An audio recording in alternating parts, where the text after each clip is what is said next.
Welcome to the Business Spotlight series. I am Everardo Resendiz, a certified leadership executive and business coach here at Action Coach in Northwest Louisiana. Today I have Michael Pfeiffer with Grit Louisville as my guest. Today we're going to be talking about the business, the journey to business ownership, challenges, best practices, and share a peek into what it's really like to build and operate a business. If this is your first time on the channel, please be sure to subscribe to get notifications when we drop in conversations just like this one. And so, Michael, welcome and thank you for being here today. You're welcome. I'm excited to talk. Well, will you share with us a brief overview of your background and tell us a little bit about the business? Sure. So I've been a health and fitness coach for over 20 years. I started when I was 17 in high school, and it's been a passion ever since. And I was a private trainer, one-on-one personal training for about 14 years. And then a couple of guys that I worked with decided that we wanted to go into business together and run our own shop. So we decided to open Grit, which is why we're here.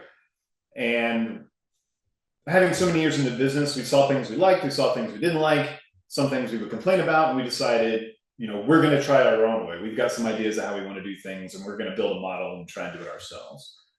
So we did that in November of 19 is when we opened up our place.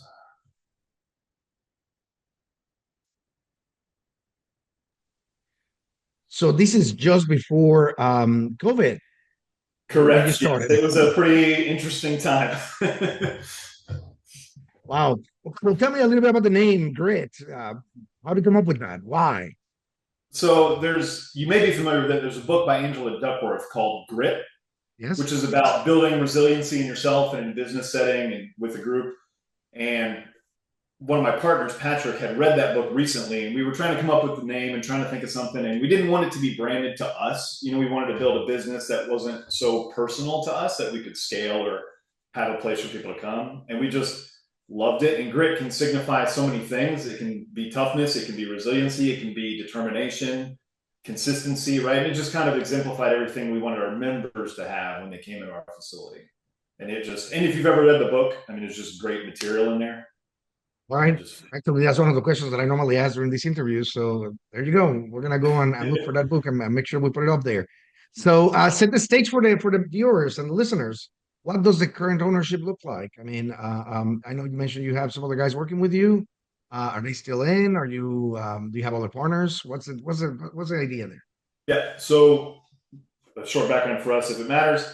We worked together for about 6 years. There's three of us. So me, Patrick, and Wes are their names. We worked together for about 6 years and decided to go into business together. So we already had a good relationship, existing relationship. We had skill sets that matched each other well, or at least we thought would. So we decided to launch that way. And we were an LLC to begin. That's how we started. 33% ownership for each of us, just nice and even split. That is still the case. The ownership hasn't changed. We still work day to day together every day. But we did eventually morph into an S corp because we got larger. We had more employees, tax benefits. Our accountant kind of guided us that direction. I kind of hand off a lot of that stuff to a professional. Yeah, So that was you're right. suggested for us at our scale. All right. Well, so what is your current role in this business? So that's been we've been open for 5 years now, a little over 5 years. So that has morphed over time. In the beginning, we all did a little bit of everything, right? Just building a small business.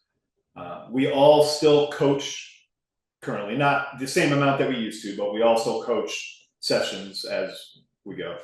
I personally am more in charge of the sales side and all of the systems. So all of the software that we use, all of our accounting software, our billing software, our gym management software. We have some online training tools, digital training tools that we use. In our facility, we have workouts that show up on screens and display all the workouts that we build on the end.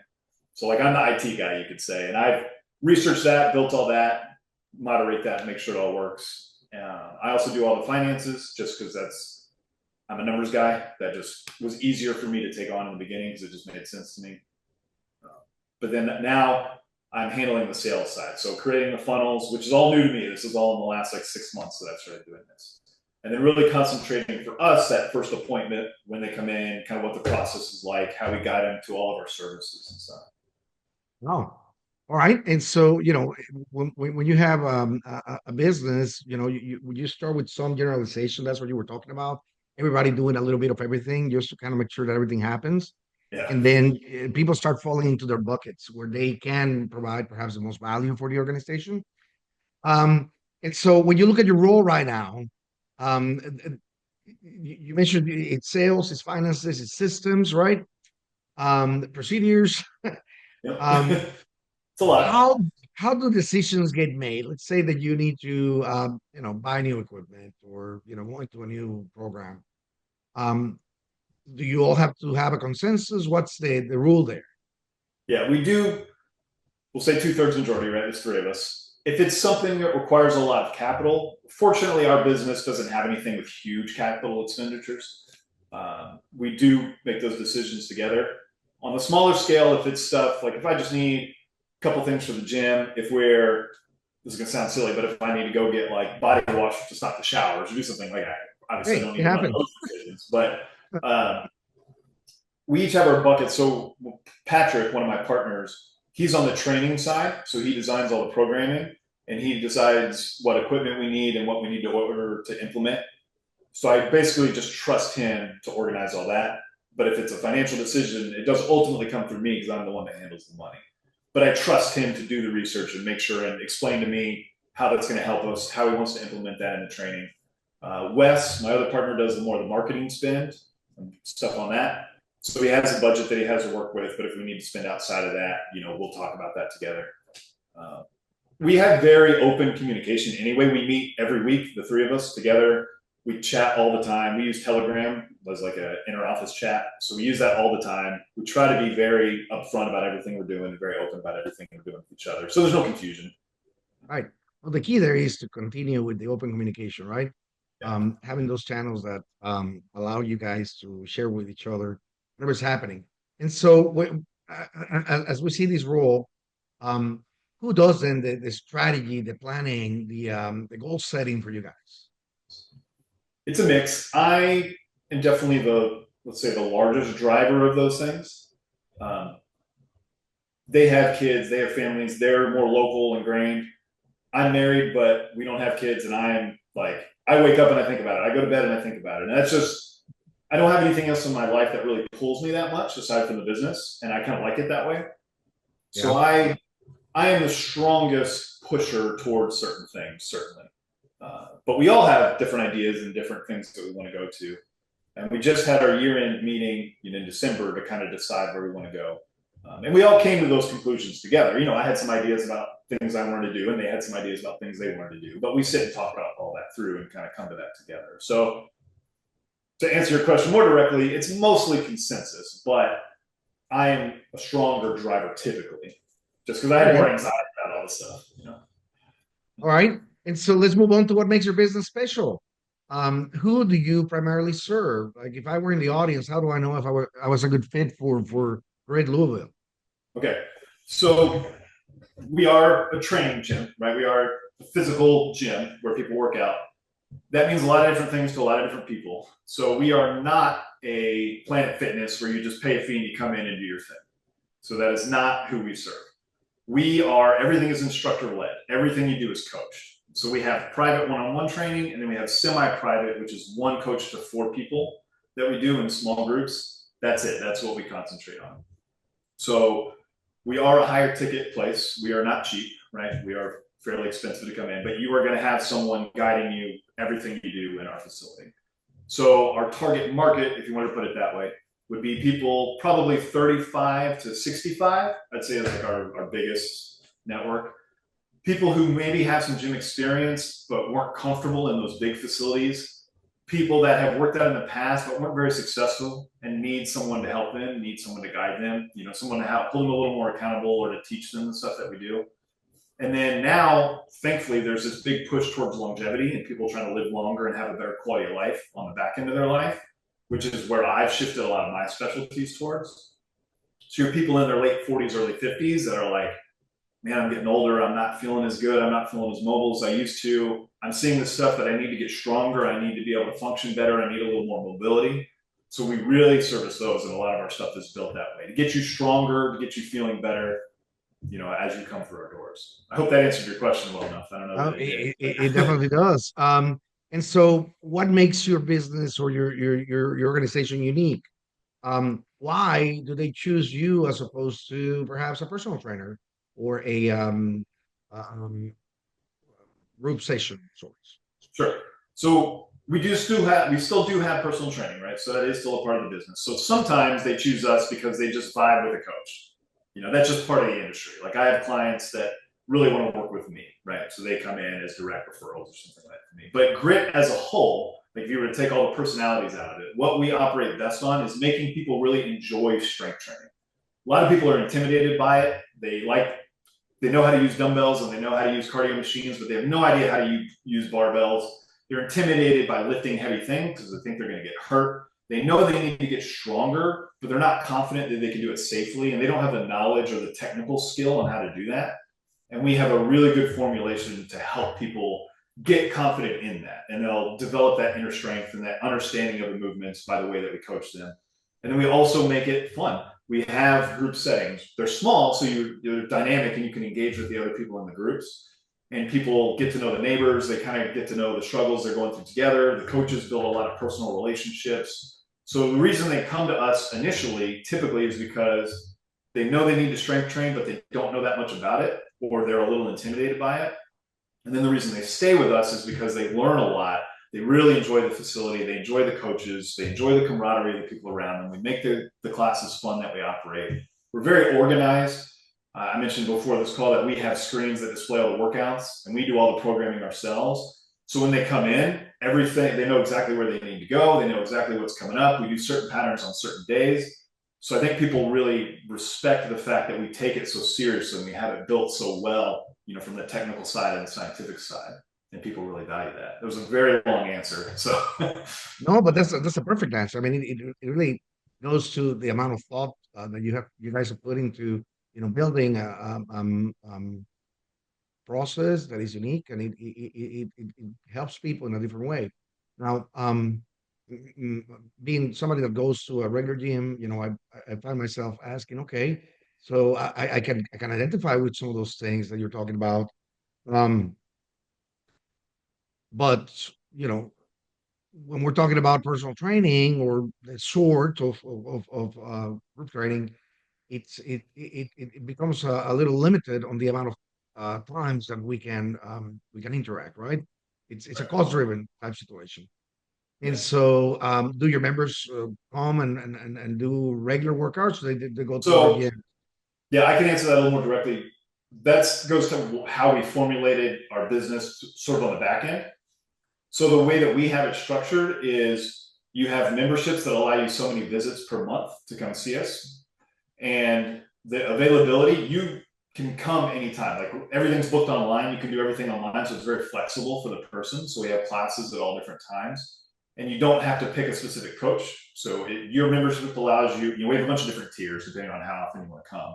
But we had it set up. So in some capacity, you could come every day for the cost of your membership.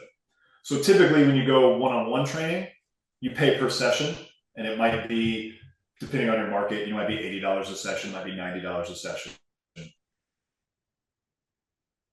For us, you'll pay that session price with a little bit more, but you'll be able to do those privates. You'll be able to come in a semi-private. We also have open gym, so you can come in on non-class times. We have a keypad, so you can come in at those times, and we'll build workouts for you because we have a digital platform that you can do. So to your question, a lot of times you have coaches like, you come see me, but I have to send you somewhere else to go do other work because you're not going to pay to see me 5 days a week, right? Because it's very expensive. So we built that into our business where we don't want to send them anywhere else. They can come here, one-stop shop and do all of that stuff with us. Love it.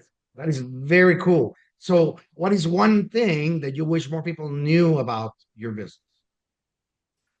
That we exist, because we have not done a lot of marketing. And we're doing just fine, but it's not something we push a lot. All right. That's kind of fun. I'll give you a real answer.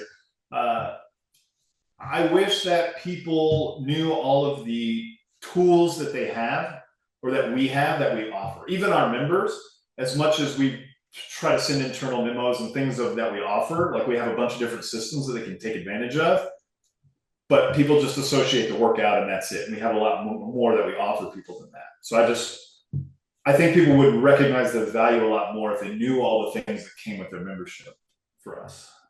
Very cool. Okay, well, this leads me to the marketing conversation. It's something vital for the business and often an area that people struggle with. It's getting the word out there or communicate with our people so that they actually take advantage of things. And so I'm always curious about how you're approaching your voice to the market. Like we're here. How do you accomplish that? So to be frank, so this, I think I mentioned in this, we're entering our, I guess, sixth year of business. We've been open for 5 years. The first four, we didn't market at all. I say at all. We would go to an event here or there. We would have a get together here and there, small stuff. We did not pay for any marketing. We did not do anything on social media. We did not do any local marketing, anything like that. We were able to grow by word of mouth. We already had a network because we'd been established in the community for a little bit. So we had referrals and that kind of thing that came in. In the last year, we had capped, or we think we have capped. So our growth was like pretty stagnant. We're at a good number, but we were just kind of staying there. So just the last 3 months, we've started to market. So it's been a brand new venture for us. We figured we'd take the first stab at it ourselves, just so we could learn. Because it's an upfront capital expense, right, to pay someone to market for you or to put ads out there and do all that thing. And it's not something we knew very well. So we thought we need to learn enough to where when we go to spend more money or we bring someone in, we can at least recognize what they're telling us, if it sounds like the right thing, if it's something that's going to be valuable for us. We don't need vast knowledge, but we need enough knowledge to recognize in a conversation what's useful. Very good, very good. And so you're in a period of testing. Then you're trying Right. new strategies and you're observing what they do for you. Yeah. Um, okay, so is there a budget that you have delineated for these, or is it just as you go?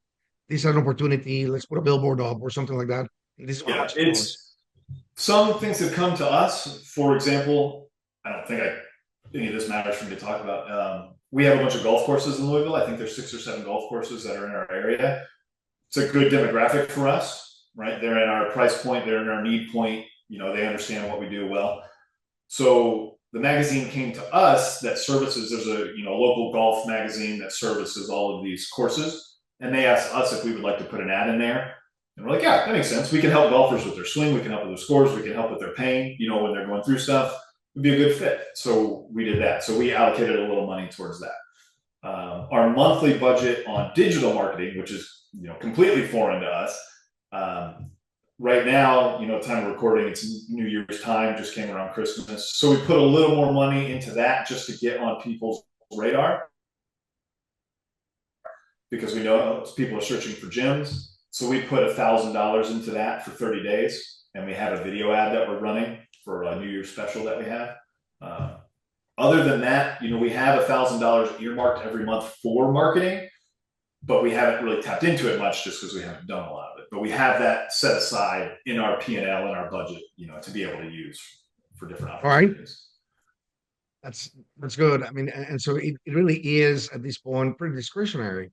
As the opportunities come along, you review if it makes sense. You'll try them out, and watch for the results. And whether it's something you Yeah. repeat or you don't, it depends on the results that you get.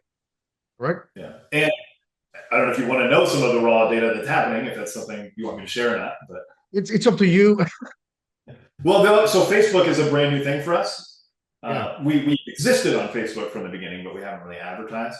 So we are learning right now. We've been seeing a lot. Like we have over 11,000 views of the video ad that we put out, which sounds like a good number. We've had a little traction on action from those views. So now, once that ad runs out, we got to go look at the data and say, okay, who was clicking on it? Why did they turn away? Why did they follow through? And we got to learn from that. So it's just a learning Right. process. So it's like Wes is the guy who's doing the marketing, right?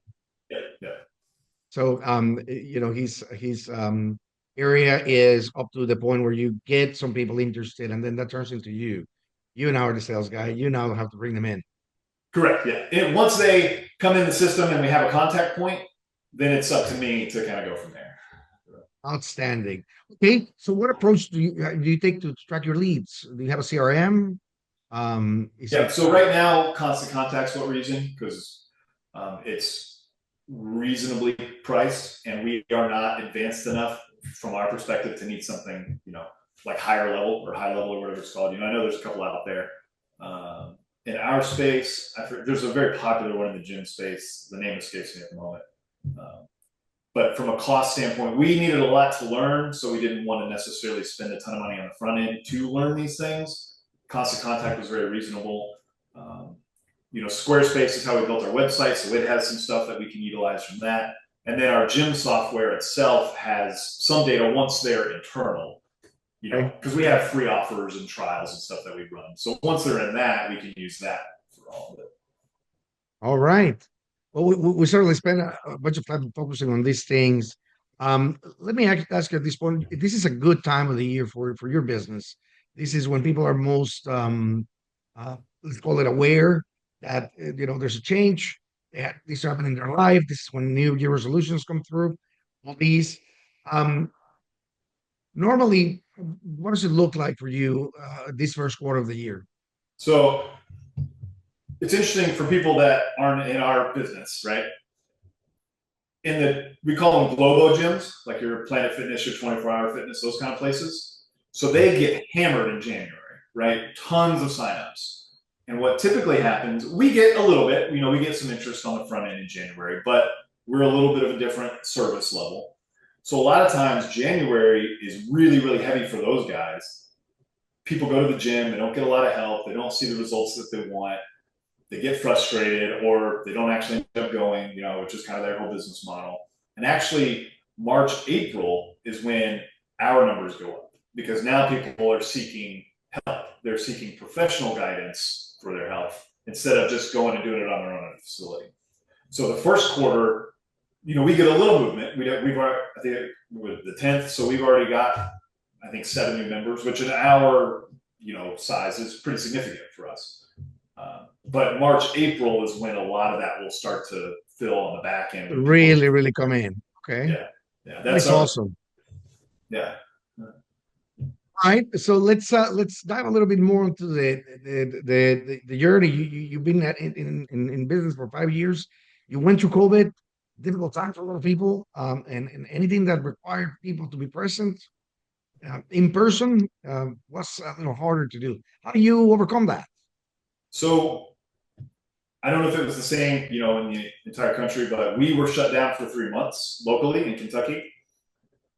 Certain businesses had exemptions, we didn't. So we opened in November of 19, right? Fortunately, we brought members with us, so we weren't starting from scratch. If we had started from scratch, who knows what would have happened, right? We had about 35 members from day one that we brought with us.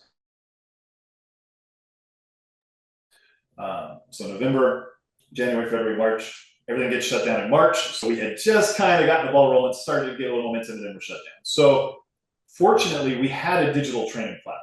So, a little app where we can upload workouts and we track your stats and we can do stuff through that. So we had that as a part of our business. So when COVID hit, we basically offered everyone, hey, if you need to pause your membership, if you need to cancel, if you need to do something, we totally understand. We're a service-based business. We're not going to hold you to any contracts. We're not going to put us think about anything. Like, we're all in this together. Do what you need to do. We get it. We only had 4 people out of those 35 do that. So some of that was just fortune for us or faith in us that we would provide a good service. And then we pivoted completely to digital because we had to. It was the only option we had. And the 3 of us would go in the morning and we would do all, we would make workouts for people and we would check in with everybody and we would, it's complicated without talking about the software, but you can do a lot through the software. So we would do all, Right. stuff through that with our members. And then at 9 a.m. every day, we would do a Zoom workout. So we would rotate who hosted it. There were 3 of us, we would just rotate days on who hosted the workout. We'd script it out.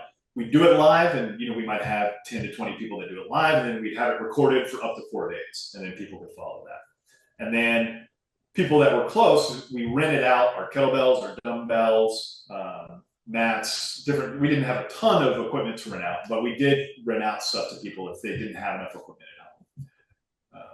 So that it did not even for like financial purposes, more for tracking purposes, just so we could get our equipment back. But we wanted to make sure people had no excuse, and then we went around and we have bands that we do for a lot of stuff for warm-ups and different patterns. we drove to every member's house and delivered them bands for free at our cost, just so they had something to follow with us. So then we had workouts that we could distribute that were purely band related if they didn't have anything else, and then we had workouts we could distribute with a little more equipment if they had stuff. And we just did that for 3 to 4 months. Right now, you said that you have now, of course, that past the time. You're open again. You get back in track with things. What time do you start getting employees? So at that time, we got the end of that summer. Things were getting back to normal. We were wearing masks in the facility, and we had kind of changed the structure of our facility a little bit. And we all went to the University of Louisville, so we had relationships there, and we got our first intern, who was an exercise science major, and she joined us. I could have the timelines a little off here, but she joined us in like August through that semester of that, and that was our first, official employee. So if you want to look at that, it was like 7 months in. Would have been faster if COVID hadn't hit, right? But about That's seven right. months in, got her in. That's She right. was a rock star too. I mean, she was awesome. So she got to learn with us from the ground up, and like became kind of like family for us. So our first employee, if I'm not mistaken on the timeline, was about August of 20 was our first employee. So how many do you have now? So we have 8. We've had a little bit more, a little bit less at times. Right now, we've got a really solid crew. I think everybody's been there at least a year now. A couple people 2 years. We're not a huge facility, so we don't need a ton of employees. But we're at 8 right now. We might get one more in the next couple months. I don't really see us needing more than that, at least at our current level. Okay. All right. And so, well, let's talk a little bit about the future. What does it look like? I mean, next, you've been the first 5 years. 5 years is almost like, or you're getting to, you already passed the 5 years, right? You're past Yeah, that. barely, but just So past it. 5 years is like the litmus test. Right, you survive that, and hopefully you're okay. At that point. So, what do the next 5 years look like for you? Yeah. So our facility is functioning very well, but like I told you, we somewhat stagnated, right? So now we have a specific metric goal for this location that we want to hit. So hopefully in the next year or two, we can hit that. And then if we hit that goal, we do want to open another location. Uh, where it will be will somewhat depend on the market at the time. We have to do some research on, is Louisville really large enough to support another facility on the other side of town? Has to do with the local, parts of Louisville. But we have Indianapolis and Cincinnati are relatively close, hour and a half away from where we are. So it might make more sense to put one there. So we do have intentions of one more location in the next 5 to 6 years, maybe 2 in the next 10 years, would be really nice. And then we are trying to build our digital platform a little more. So that's something we did during COVID, and then got back to the, nitty gritty of day-to-day training and kind of didn't worry too much about. But we have people that maybe aren't in our price bracket or live in other places that can't come to our facility that really want to work with us, that are fans of what we do, or have worked with us and have moved and would like some way to kind of keep working with us. So we want to build that platform a little bit too.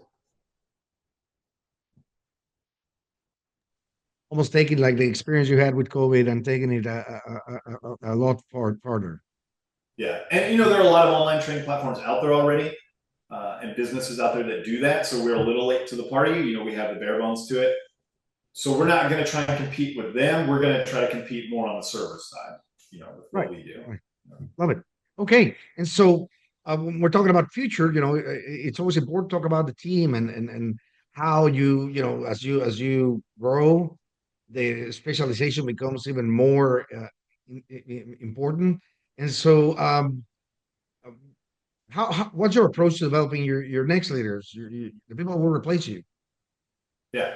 So at our current level, we still, I think all of us were pretty even. We still coach 30 sessions a week, right? So that still takes up a lot of our time. So we're somewhat limited in all the business operational stuff that we need to do because we still have to coach so much. So our current coaches are already working quite a bit, but we will start to offload more of our sessions onto them. So that's step one, is we need to be physically on the floor less so we can do business stuff. And then after that, what I think we need, and we're still sort of discussing this internally, is sort of a general manager who can take some of the day-to-day brain dump stuff that we're doing, organize it, point us in certain directions, and watch all these aspects of the business and kind of keep us pushing that way. So I think we have great coaches. We don't need necessarily another coach. We need a business person, hopefully who has a fitness background or at least likes fitness. Right. But I think we need someone more in the general manager role or an operational role to help us with that stuff. You did mention that the first employee you had was an intern. I'm assuming that, I mean, I know very few trainers that are up in age. Okay, it's sort of like they have a shelf life, whether it is because they lose interest in it or because of age, right? I can tell you Um, why if you want to know why. why? Because it's hard to make a good living as a coach because you're trading your time for money all the time. It's a service based business. So you can only work so many hours of the day, you can only charge so much per hour, and you can only work so much. And if you take time off, you don't make any money. Right. So it's a very hard business as an independent contractor, at least where most trainers are, to make a real living. The only way to really make a living is to own a place in the fitness space. Okay. So I think a lot of people, when they're young, they love fitness and they want to coach people, and money is not as big a concern. They're not as worried about that stuff. But as you get older, you're kind of like, wow, all right, if I really want to make a career out of this, I'm going to have to work 60 hours a week if I want to make $100,000 or whatever your goal is, and that just burns a lot of people out over So time. it's a young people's game. It is if you just want to coach and love fitness and that's it. Now the digital space has changed some of that a little bit because you can scale differently and use your time a little bit better if you're good at that. But a lot of people just aren't as skilled at that. And so, you have your people, and I'm sure there's turnover. People move away. They get married. They do. They find other Lifestyle. careers, right? Um, but you know, how do you maintain the people that you have work hard to train to bring to your culture and keep them around? Yeah. How do you accomplish So it? so funny enough, we've had three coaches that were great, absolutely like rock star coaches that all got married and moved away. Right. So that initial intern happened to her. She's not married, but she met someone, had an opportunity in another state and moved with him and went there. And then our two next coaches, like big time that worked 30, 40 hours a week, got married, moved away. So we've had to do just that. We've had to figure out, different coaches. So we've tried Indeed, and we've had some people come on that and do that to hire people. Moderate success. Most of it has been finding people our current coaches know that are interested in fitness, that are like younger coaches that are trying to learn the business side too. And right now we've got, our three main employees and one that's very part time.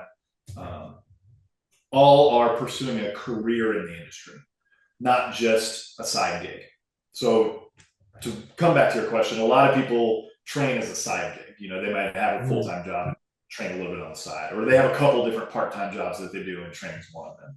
So we've realized we need to find people that want a career in the industry and will have longer term input into things. And we are trying to build our business in a way that they can grow with us.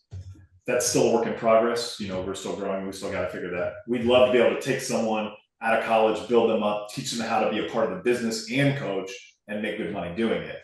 But we're still building up to that. So. Oh, okay.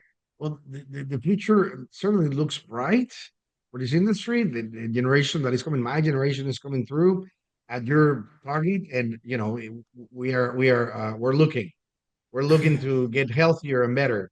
And so we have certainly covered a lot of ground on this conversation today.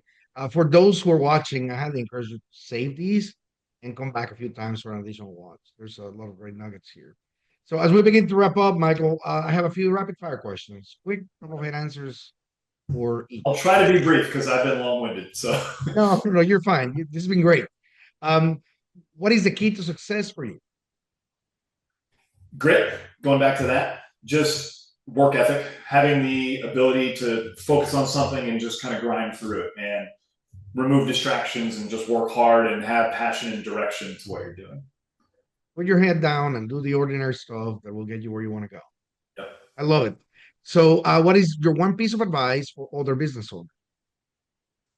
I think, and this is my perspective because I'm a systems guy. From my perspective, the cleaner your systems are on the back end and the more organized you are on the back end, the more you can focus on whatever it is you're offering. So get that stuff really organized, very clean, very understood internally. And then you don't have to worry as much about the back end stuff. You can just focus on the product or the service or whatever you're offering. All right. Okay, you did mention the one about the book being great by Angela Oxford. Is that Correct. correct? Yep. If you had to choose only one area of your business you could immediately improve tomorrow, what would that be? Marketing, certainly. All right. So before we get into the final question of the day, how can other people learn more about you and your company? How can they get in contact? Are there any offers that are you have at this time you will have in the next few weeks since this is not going to come out a few weeks from Sure, now? sure. So they call it an evergreen offer. Our offer we always have is a free week, so you can come try anything we do for 5 days. Right? No, no harm, no foul, no financial input, and then we do a 30-day starter pack where you get 3 private sessions and 12 of our semi-private sessions, and you can come in and check everything that we like. And we figure after 30 days of doing all that, you're going to know if we're the right place for you or not. You can find us at gritlouisville.com. That's our main website. All the information is there, everything about us, about the founders, about our coaches, about what we offer. We're on all the socials, right? We're on Instagram and Facebook and all that stuff at Grit Louisville. And other than that, we're on, for local, we're on Google and all that stuff. But All right. Well, last question of the day. What do you find is most inspiring for you today? today, so I don't know if you're familiar with the name Alex Hormozy. Is that a name you're familiar with? No, I don't think I am. So he's a business coach, and he came through the fitness industry, and that's how he started with multiple gyms. So seeing his journey as a guy who started, brick and mortar business, built that up into a large chain of businesses, and then built that into a larger business is inspiring to me because that's like it almost replicates the journey that I've been through and want to go through. So he's been a very inspiring point for me that's helped me kind of reevaluate what I want to do and where I want to go and kind of streamline that. Love it. Well, Michael, thank you so much for joining us today and sharing all these with us. Thank you to the audience for watching and sharing. You never know who might be inspired by listening to this interview. So make sure you pass it along. Make it a great day. Until next time. See you guys.